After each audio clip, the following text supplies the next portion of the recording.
حضور سیدنا غوث الاعظم رضی اللہ تعالیٰ عنہ فرماتے ہیں کہ مرید کون ہوتا ہے، اس کی تعریف کیا ہے اور ارادت کیا ہے۔ پہلا جملہ جس میں آپ نے ارادت اور مریدی کی تعریف دے دی، فرماتے ہیں اما الارادہ فترک ما علیہ العادہ۔ مرید اور ارادت کی تعریف یہ ہے کہ بندہ جس عادت پر پہلے ہو اپنی زندگی میں، اس عادت کو ترک کر دینے والا مرید کہلاتا ہے، اور اللہ کا ارادہ کر لینے والا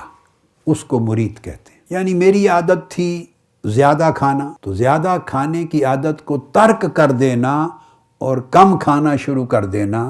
کہ اللہ اور اللہ کے رسول نے یوں پسند فرمایا ہے۔ آپ کی عادت تھی غیبت کرنا، چغلی کرنا، حقد کرنا، بغض رکھنا، اناد رکھنا، تکبر کرنا، دل میں میل کچیل رکھنا، معاملات اچھے نہ کرنا، دھوکہ دہی کرنا، دنیا طلبی کرنا، یہ ساری عادات تھی۔ ایک ایک کر کے اس ہر ایک عادت کو چھوڑ دینا اللہ کے امر کی وجہ سے کہ اللہ کو ناپسند ہے، اللہ کے رسول کو ناپسند ہے، اس کی رضا کے لیے یہ ساری عادتیں ترک کر دینے کو مریدی کہتے ہیں۔ یہ ارادت ہے، اور ایسا کرنے والا جو عادت کو ترک کرتا ہے وہ حضور غوث پاک رضی اللہ تعالیٰ عنہ کے نگاہ میں اس کو مرید کہتے ہیں۔ سارے لوگ مرید بولتے ہیں، مگر کسی کو پتہ ہے کہ مرید ہونے کا معنی یہ ہے، یا کوئی بتاتا ہے کہ مرید اس شخص کو کہتے ہیں؟ تو ہمارے ہاں مرید کا جو تصور ہے اس کا حضور غوث الاعظم رضی اللہ تعالیٰ عنہ سے کوئی تعلق واسطہ نہیں، حضور داتا گنج بخش حجویری رضی اللہ تعالیٰ عنہ سے کوئی واسطہ نہیں، حضور خواجہ غریب نواز معین الدین چشتی اجمیری رضی اللہ تعالیٰ عنہ سے کوئی واسطہ نہیں، حضرت شاہ نقشبند خواجہ بہاؤالدین نقشبند رضی اللہ تعالیٰ عنہ، الغرض جتنے اولیاء ہیں، اکابر ہیں، ائمہ تصوف، فقر اور ولایت کے ائمہ ہیں، ان سے کوئی تعلق نہیں اس مریدی کے تصور کی جو ہمارے ہاں پایا جاتا ہے۔ آپ پوچھیں گے کہ یہ تصور بدل کے کیسے آ گیا ہمارے ہاں؟ جواب میں پہلے دے چکا ہوں۔ معاشی حاجت، کئی لوگوں کی کاروباری ضرورت، دنیاوی مفاد، دھندا، بس اس تصور سے دھندا نہیں چلتا کہ آپ اگر عادت ترک کر دیں اللہ کی رضا کے لیے اور اپنا ارادہ عادت کے ترک کرنے پر جما دیں تو اس کام سے کسی کا کاروبار نہیں چلتا، کسی کی دکان نہیں چلتی، کسی کا دھندا نہیں چلتا، لہذا اس تصور سے ہٹا دیا گیا۔ اسی کے بعد اگلا جملہ، میں ایک لفظ بھی درمیان میں قطع نہیں کر رہا ہوں، فرماتے ہیں وَتَحْقِيقُهَا نُهُوضُ الْقَلْبِ فِي طَلَبِ الْحَقِّ وَتَرْكُ مَا سِوَاهُ۔ تو جب بندہ مرید بنتا ہے اور ارادت اس کے اندر پیدا ہوتی ہے تو یہ پختہ تب ہوتی ہے، ارادت یا مریدی پختہ تب ہوتی ہے کہ اس کا دل اللہ کی طلب میں کھڑا ہو جائے اور جم جائے، اس کا دل غفلت سے نکل آئے، بیدار ہو جائے، وَتَرْكُ مَا سِوَاهُ، اور فیصلہ کر لے کہ جو چیز میرے مولا کو، میرے اللہ کو منظور نہیں میں نے وہ چھوڑ دی، جو میرے اللہ کو پسند نہیں میں نے چھوڑ دی، جو میرے اللہ سے دور کرتی ہے میں نے وہ عادت چھوڑ دی، وہ کام چھوڑ دیا، وہ فعل چھوڑ دیا، وہ عمل چھوڑ دیا، وہ خلق اخلاق چھوڑ دیا، وہ طور طریقہ چھوڑ دیا جو اللہ کو ناراض کرتا ہے، جو مجھے اللہ سے دور کرتا ہے۔ پھر حضور سیدنا غوث الاعظم رضی اللہ تعالیٰ عنہ تیسرا جملہ آگے لکھتے ہیں فَإِذَا تَرَكَ الْعَبْدُ الْعَادَةَ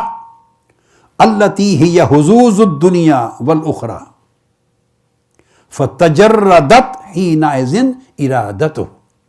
جو دنیا کی لذتیں، راحتیں، چاہتیں، طلبات، رغبات، یہ حظوظ، تو فرمایا انسان تمام حظوظ کو ترک کرنا یہ ارادت ہے، اور ان کو ترک کرنے والا اس کا نام مرید ہے۔ تو شیخ کون ہوگا؟ جو اس راستے پر اپنے شاگرد کو لگائے۔ شیخ کا کام صرف اور صرف یہ تعلیم دینا ہے، میں نے زور لگا کے کہا کہ کس طرح عادت کو ترک کرنا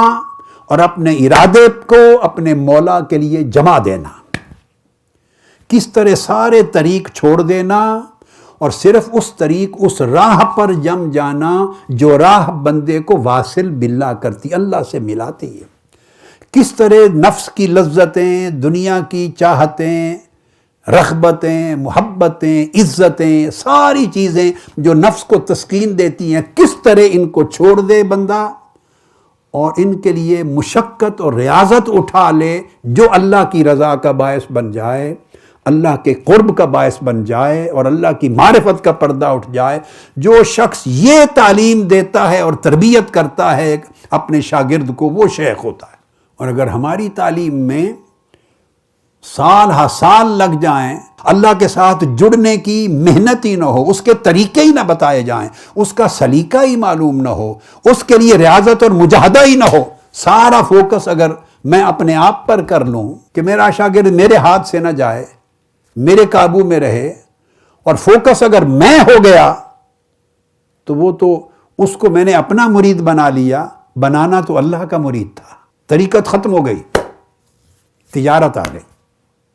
تصوف چلا گیا، تجارت آ گئی، فقر چلا گیا، تجارت آ گئی۔ تصوف نام ہے میں کو ختم کر دینے کا، میں، میرا مفاد، میری عزت، میری عقیدت، مجھ سے تعلق، مجھ سے جڑا رہنا، میری ضرورت کو پورا کرنا، مجھے نذرانہ دینا، میرے ہاتھ پاؤں چومنا، میرا مرید بنا رہنا، یہ جو میں اور میرا اور میرا یہ جو دھندا ہے، اسی کو ختم کرنے کا نام تصوف تھا، اسی کو ختم کرنے کا نام فقر تھا۔